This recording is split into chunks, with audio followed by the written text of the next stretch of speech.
Mohammed Morsi, the president who was authorized after the victory of the Muslim Brothers in the elections of 2012,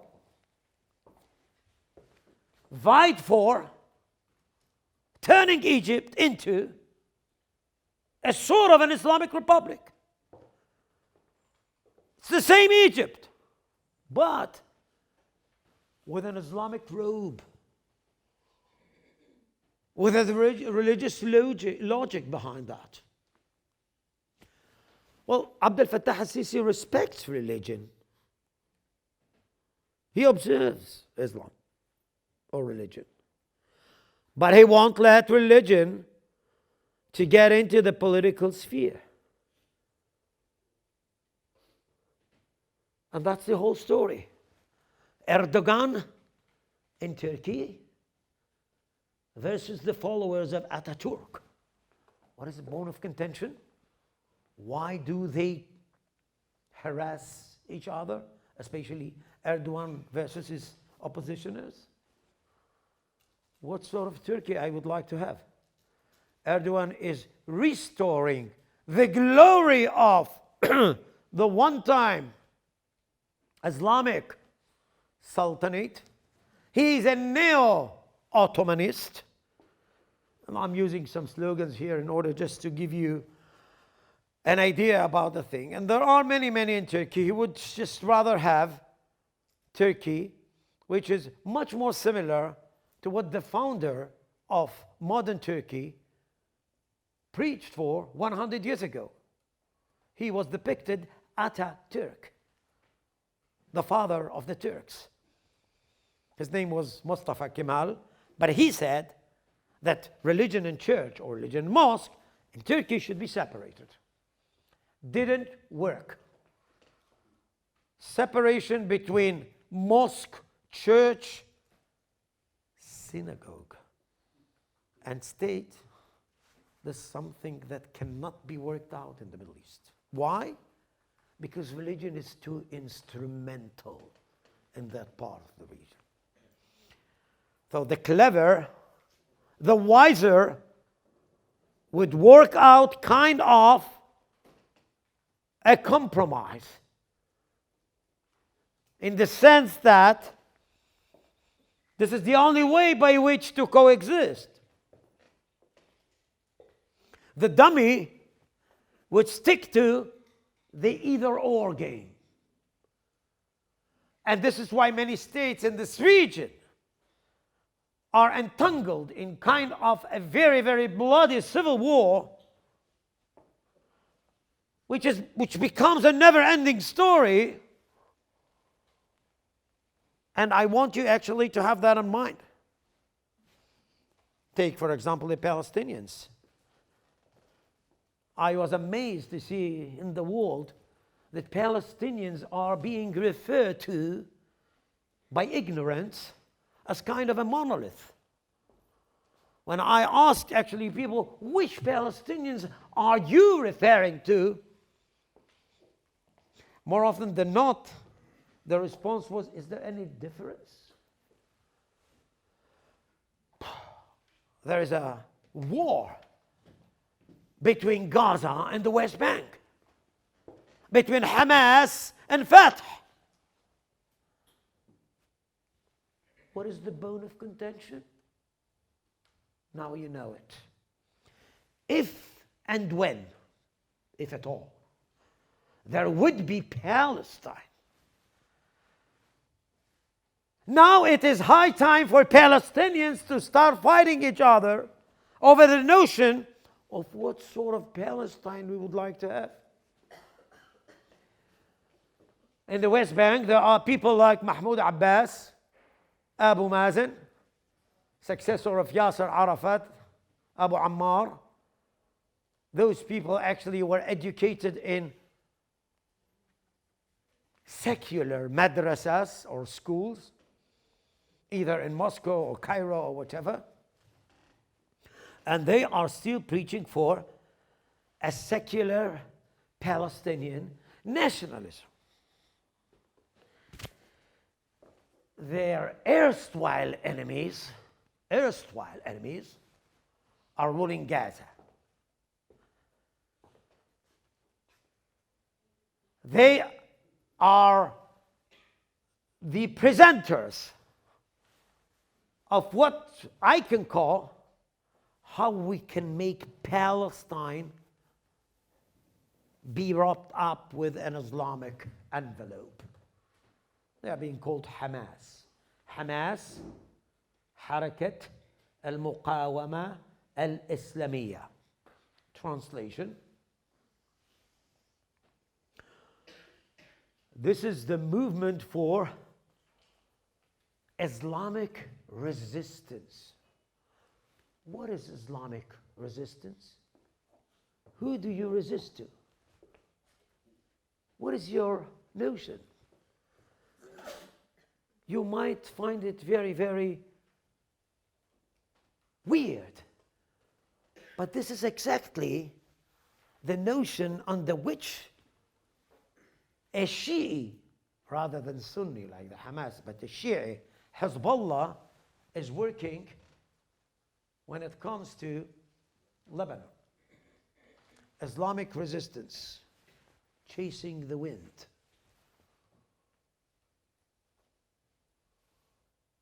Now, I'm not saying that in Israel there is no rift between religionists and secularists and etc. Israel is a Middle Eastern state. This is something that Israelis should learn too, by the way. Because they are a startup nation, they are pretty sure that they are part and parcel of the West, which is not. But basically what I'm trying to say here is to find or create kind of an understanding that this is something that we have to take to the bank while entering the Middle East. Secularist versus religionist. As simple as that. Of course, there are subdivisions there. I don't have time to elaborate on that. There are secularist, traditionalist, religious or traditional religionists. I mean, we have many, many hybrids there. But there is a huge debate over the, let us say, the notion of the future vision when it comes to states and the region alike. This was not kind of a mere coincidence. This is a call, a cry from the past. And the past here, with all respect to other cultures, is a multi-layered past. We do talk about Jerusalem, Istanbul, Tehran, Isfahan, Cairo, pyramids, millennia. We do not talk centuries. It's millennia in this region. When you have that kind of a multi-layered history, you have many, many chapters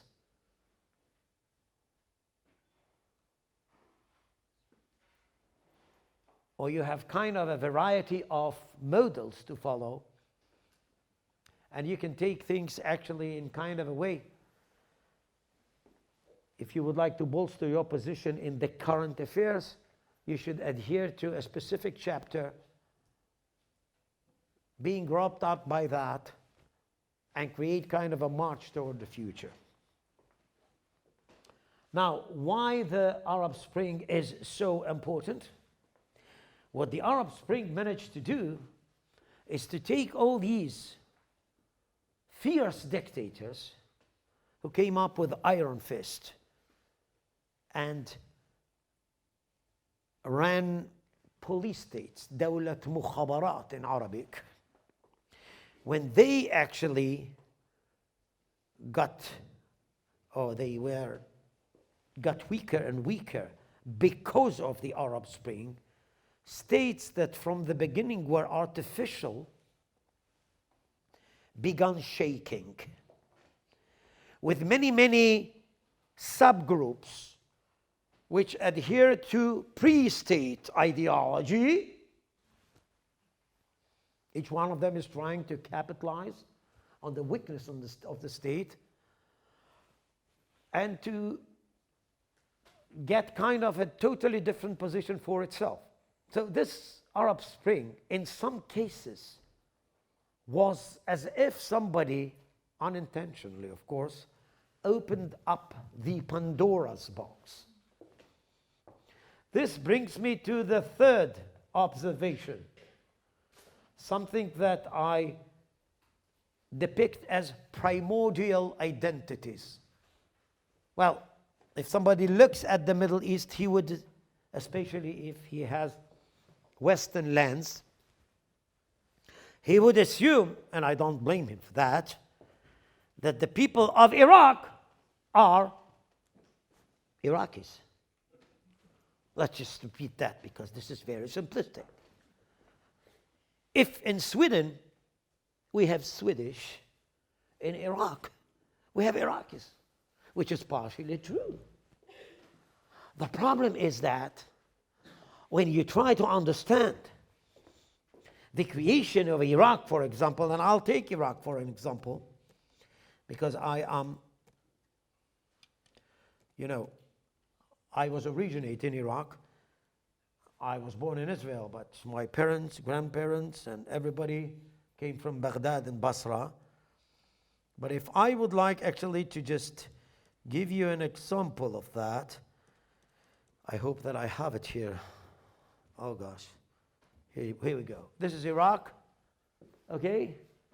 Again, it's a very, very broad generalization, but just to give you an idea. The green part is Shiite, the others are Sunnis. Up there, Kurds, the others are Arabs. Now let's just make sure that we understand that Kurds, Arab, Persians, and Turks are different peoples. Each one of them have its own history, very proud of itself, coming up with a huge, deep culture and legacy. Arabs, Persians, Turks, Kurds, Azeris, Baluchis.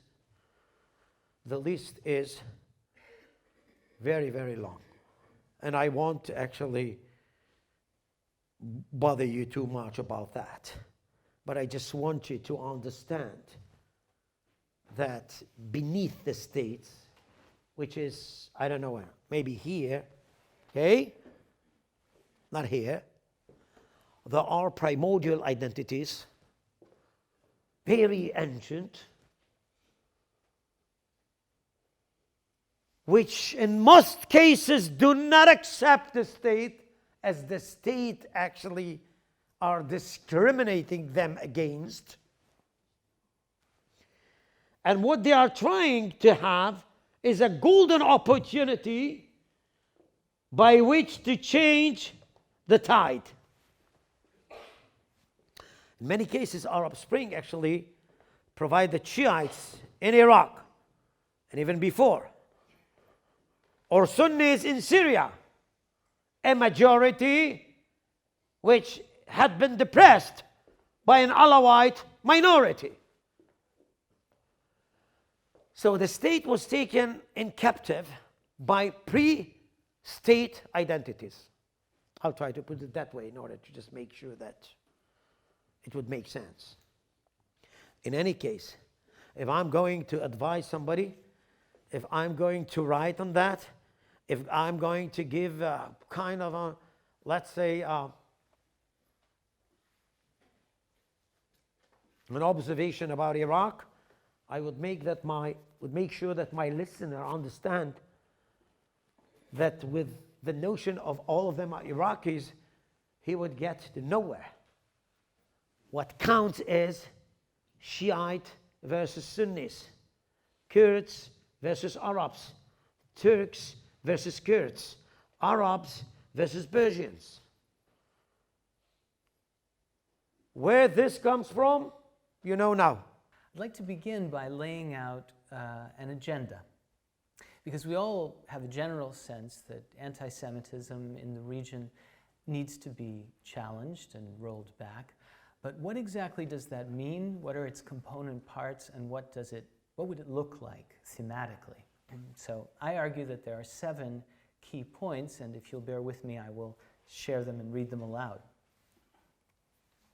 First, quite obviously, end institutionalized demonization. Cease the vilification of Israel and Jews generally through Arab establishment outlets and Iranian and jihadist information operations. Second, revive local historical memory. That is, grant Arab publics knowledge long denied them of indigenous Jewish history, Jews' contributions to the region, their dispossession and forced flight, and their living legacy in Israel, through exposure to Jews' broader historical experience, contextualize concerns about security in the face of anti-Semitism. Number 3, repair spiritual bonds. Restore awareness of the connection among Judaism, Christianity, and Islam. Rekindle affinity for the Jewish faith by highlighting a commonality of texts, rituals, and values. Number 4, elucidate Israel. Provide a duly corrective, multi-layered representation of the Jewish state, its history, its people, and their natural place in regional affairs. Desegregate the public discussion. That is, in an environment where Israelis have long been denied a platform, ensure the regular participation of Israelis not as foils, but as contributors in media conversations about politics and defense, education and development, health and fitness, science and technology, arts and ideas, and the range of human aspirations shared by all the region's peoples. Catalyze civil partnership. Expose Arab audiences and learners to the benefits of joint effort with Israelis and other Jews in a range of civil sectors. Draw attention to specific opportunities for cooperation. Spotlight positive outcomes as new partnerships develop. Promote Arab-Israeli friendship as a value. Foster civil communication and exchange. And finally, last but not least, expose rejectionism. Narrate and commemorate the century of damage wrought by pan-Arabist and Islamist forces through their use of anti-Semitism as a political tool. Enlist this history in exposing the rhetoric and tactics of rejectionist forces today. That agenda, in my view, if pursued successfully on a massive scale, would not change the situation overnight, but over a generation's time, from my perspective, the blink of an eye, would have the potential to make a serious dent in the public discussion and promote the conditions that would enable a peace between peoples. And again, it lies in these 3 facets. What would it look like to take advantage of the top-down opportunity? It means that those Western countries, for example, that are allied with Arab governments would begin to have a more serious discussion about the content of their communications platforms and leverage goodwill, incentives, and yes, where necessary, apply pressure in order to see an overhaul of the content of these outlets and not merely talk about this idea vaguely, but rather provide a turnkey solution. That is, instead of simply saying, as so many have, you guys need to do something about incitement on your media, actually build a team of trainers, bilingual, bicultural trainers and specialists who would be mandated to enter these institutions over a sustained period of time, train and mentor the talent that runs them, and institute monitoring and accountability to ensure that whatever commitments the leaders make are met. Structure this in a way that is, in some sense, marked by benchmarks so that there is an exchange and an understanding of mutual benefit provided that the stipulated goals are met. Bottom up means seeking out, engaging, befriending, strengthening, and empowering those grassroots actors who are not waiting for Arab governments to lead the way in promoting a new discussion about Israel and Jews. And outside in means end the problem I showed you a moment ago, where Jewish community organizations, leaders, and so on are unable to follow or respond to the torrent of anti-Semitism that their visits often trigger. I submit to you that all three of these pursuits are possible. With respect to the top-down, the broadcast I showed you of my own appearance on Al Arabiya is by no means unique. There are publications and other broadcasts controlled by various Arab powers in which some actors want to promote a new set of ideas about Israel and Jews. Here's one of them, a place I write for, Al-Majalla, Saudi Arabia's flagship news magazine. This story is about an Egyptian Jew who built half of Alexandria. The lead is ask a young Egyptian what Smuha means, and he will likely tell you it is an excellent football team in Alexandria, lately ranking third in Egypt's Premier League. He may also know that the team takes its name from Smuha City, a resplendent Alexandrian suburb. So it wasn't surprising that when Richard Smuha, a Swiss national, recently submitted his passport to a man of Egyptian origin at an airport in Amsterdam, the officer asked him, "Did you know that your family was named after a place in Egypt?" But Smuha's reply surprised the officer. "Actually, the place in Egypt was named after my family." The story proceeds to relate how Richard Smuha, an Iraqi Jew, moved to Alexandria in the 1920s, bought a large bit of swampland that was blocking the natural expansion of the municipality, drained it, and converted it to a British-style garden city. It became an affluent place with churches, synagogues, mosques, and cultural centers, and a large residence, and enabled Alexandria to expand substantially. He ran it for 30 years and then had it all taken away by Gamal Abdel Nasser during the period of sequestration and dispossession. It was an opportunity to tell this story to an audience that scarcely knows there even were Jews in Egypt, let alone that there were close to 1 million Jews in the space between Casablanca and Kuwait City on the eve of the Second World War, and they were dispossessed and forced to flee en masse.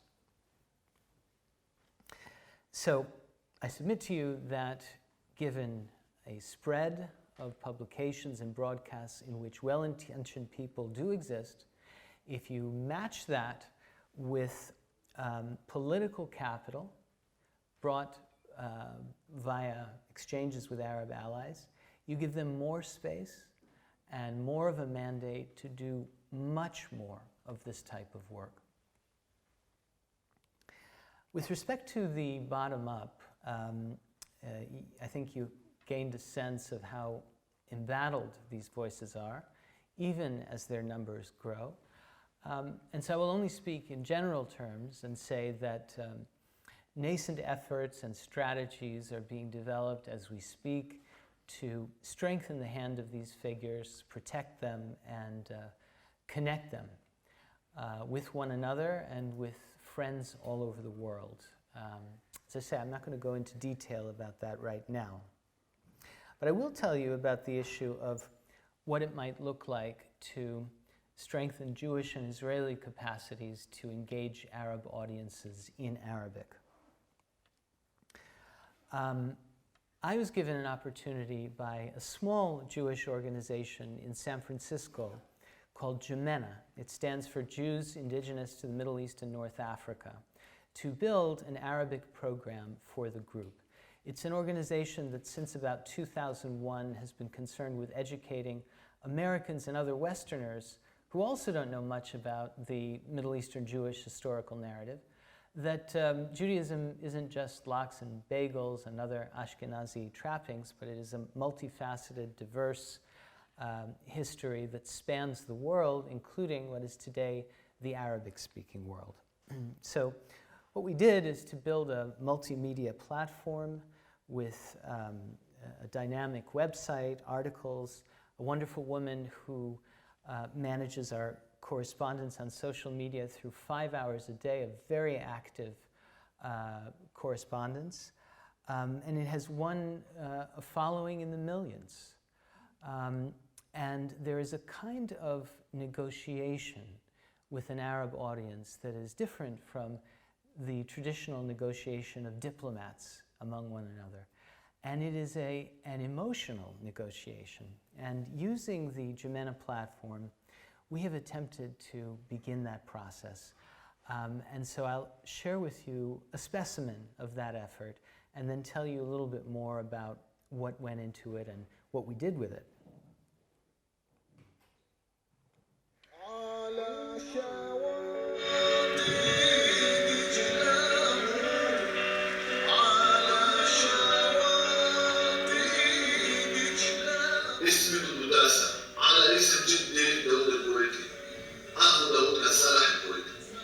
الأخوان صالح وداود الكويتي هما يهوديان عراقيان ولدا في منطقة الشرق لدولة الكويت، وكانا من أهم الموسيقيين في العراق خلال ثلاثينات وأربعينات القرن الماضي.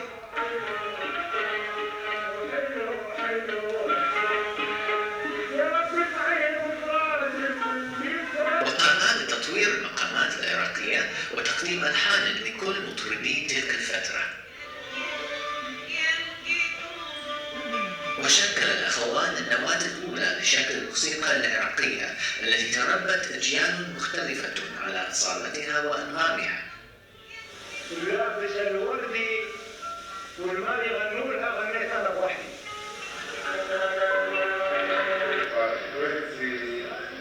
هو الأغنية العراقية.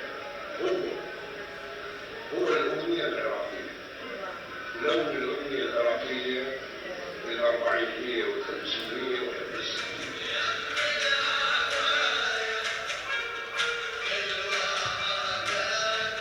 هنا في إسرائيل حيث ولد ويعيش حفيد داود الكويتي يجدد المغني الشاب دودو تاسا يرث إبداعات أجداده من الطرب الأصيل لأجيال معاصرة وقادمة.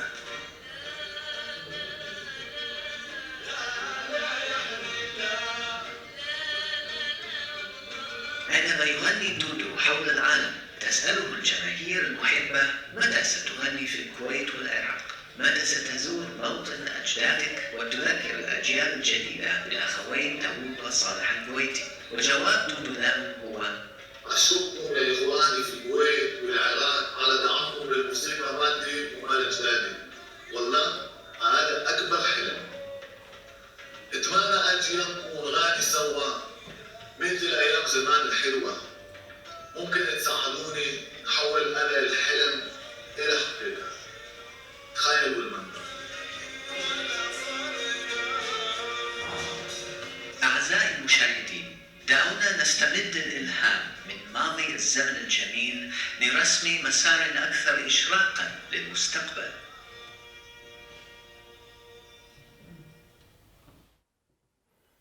So, to give this a little bit of context, the word normalization is often used to describe the process we're talking about.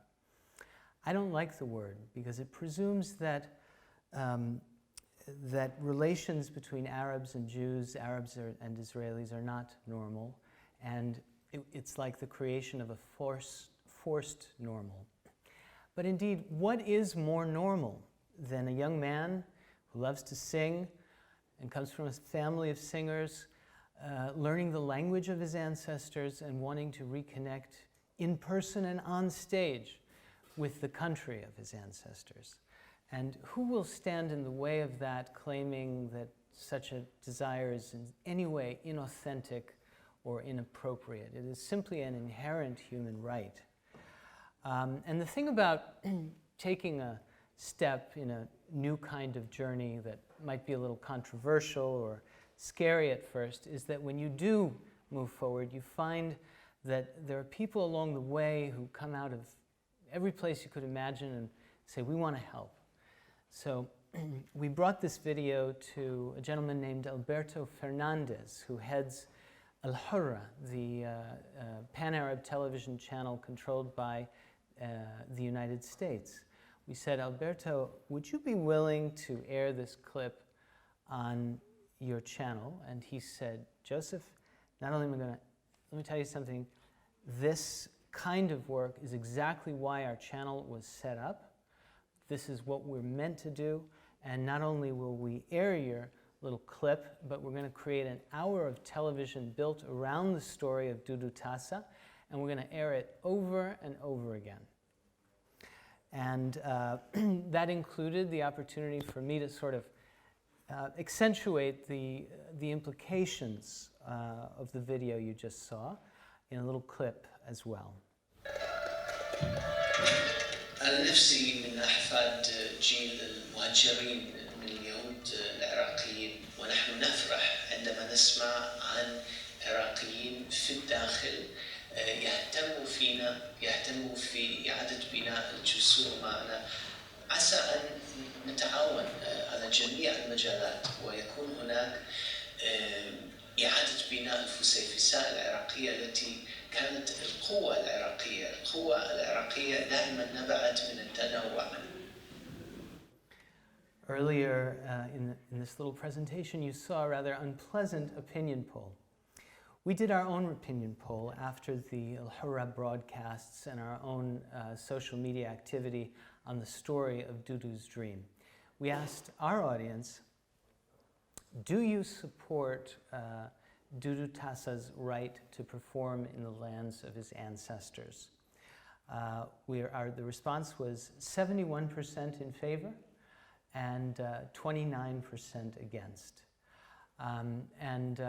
We know that such an outcome would have been unimaginable a generation ago, particularly in light of the fact that Facebook is an application where if you want to participate in an opinion poll, you have to, you expose the audience to your name and photograph and so on. So everyone on that 71% who voted in favor of Dudu performing in Iraq and Kuwait, one can identify who they are and where they live and so on.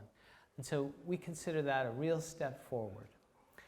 And furthermore, our friends, the more active friends on social media, now numbering over 60,000 for Jemena, include people who are taking this message on their own, in their own hands, into their own communities. So for example, a Libyan professor of literature approached us and asked, he lives in Tripoli, do you know of any Jewish Libyan poets? And we reached out in the community and indeed discovered there was someone named Bouhleyqa who wrote a lot of poetry that was well liked in the early 20th century and then fled after the massacres of 1967. We got a hold of the stuff, we sent it to this gentleman, and he proceeded to teach it in his poetry class. There was a young Algerian who has been sort of consuming the content we produce every day for quite some time. And one Friday, when he went to his mosque in Algiers, a preacher delivered a predictably stem-winding, blood-curdling sermon about Jews. And he stood up and confronted him with some of the things he had learned on the Jemena site. Preacher was very angry, and there was an altercation, and police were called in. But it speaks to the fact that people get fired up and they speak out. And so the more of this you do, the more of an impact you have.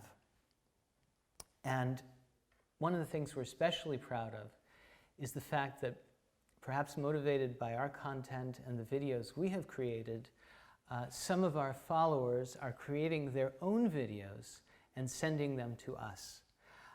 Here is an example. It was created by a young Tunisian who knew that a Tunisian Jewish woman who had fled 40 years ago was coming back to visit her village in the southern part of the country, and was going to look for old friends whom she had left behind, predominantly Muslim ones, of course. And here is the moment when she found a very close friend from her childhood.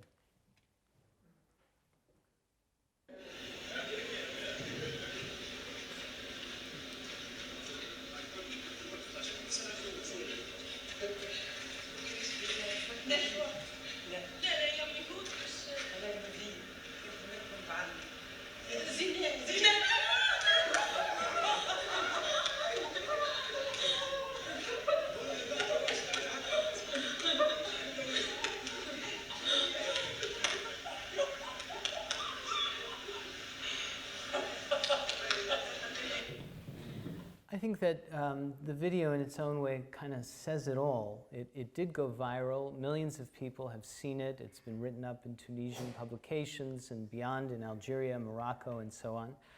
Who will stand in the way of these two women reuniting? Who will justify their forced separation for 4 decades? These questions have obvious answers, and if you are serious, systematic, and methodical about presenting the truth to a mass audience, we believe that smart people, who are the majority of people in every Arab country, will find their way. So that is pretty much what I was asked to share with you today. Thanks again for your interest, and if anyone has any questions, I'd be delighted to respond. Here is the thing. You know, the Iranians were conducting the manners in the Middle East. They dictated the rhythm. It was for them, John Kerry and Obama was a breakfast for them. They are very shrewd. Yeah. The best diplomats you have ever had. I also warn my Israeli fellow men, don't underestimate them. The whole West, with its almighty technologies, cannot challenge them around the table. This is why they would like you actually to get back there. They're going to just actually got what they want there. Trump, the problem with Trump, when the Iranians are viewing things is, hey, who is that guy? Somebody could tell us what this guy had between his ears. I mean, they ask themselves. Now, he says, oh, you just did a very dangerous thing. You're gonna pay the price. You know, for the Ayatollahs, this is taken seriously. Because they don't know whether this is something which is façon de parler or something that heralds a new thing here.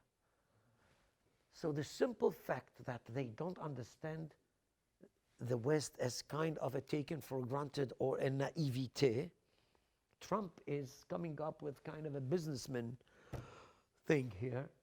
And you know, he's doing things that everybody is being bewildered by. In Jerusalem, in Erwa, he takes the money from all those who got American money without a reward for the Americans. So he just, you know, it's like a company. What did you do with my money? Show me. And then he found that an agency that was given 120 million a year, half of it was channeled, I don't know if you know that, for salaries in Gaza for people who ran Gaza on behalf of the Hamas. Some of them were saboteurs. You know, he just said, listen, if that is the case, no money. Go to the Europeans. Excellent. Take money from them. Just like that. Now, if you are a Middle Easterner, you say, hey, what is that? The West is giving money without criticism. where this guy is so rude to ask us, what did we do with his money? This is unprecedented. Just like that. So, you see, I mean, there is a difference. Yes, please. Well, thank you so much for that. And I would hope that the current administration is doing its due diligence and understanding the root problems, the history, the cultural dynamics that are at the root of the issue. But that's really what I was getting. I was hoping. You know, Bahrain is kind of an economic bomb of would-be, hopefully, kind of. It has nothing to do with the peace agreement in the Middle East. You know, people would like to do business, and Saudis, Emiratis, Bahrainis are trying to do things beneath the radar with Israel and others, and that's the thing. But so you mentioned Iran, and to that point, I'm curious as to whether, and I mentioned this to you earlier, I'm curious as to whether you believe that this functional alliance model based upon the premise of my enemy's enemy being my friend, whether you think that's sustainable given that it's not unforeseeable that you could have a political regime Nothing shift where is the sustainable. Ayatollahs, yeah. No. Listen, you know, that's nothing is sustainable. It's a functional alliance. You have to be aware, and if you snooze, you lose. And you can hope that Ayatollahs can be ousted by. I just have to remind you, they are very cruel, very cruel. They don't have any other place to go. They know exactly what they're going to get if there is an Iranian spring them there. And they have their own mercenaries. It is called Basij in Persian. They are just slaughtering people in the streets. Slaughtering people in the streets when they are protesting against the regime. I can show you that. We know that. They are very cruel, like the Hamas in Gaza. What counts for them is their politics of survival, not the people. They took the money and channeled it to Yemen, Hezbollah, Syria. Why? Why won't you channel the money to your people? And their people know that. Now, if you ask me if they are able to have kind of a coup d'etat or kind of a revolution, it's very difficult. There is no opposition in Iran.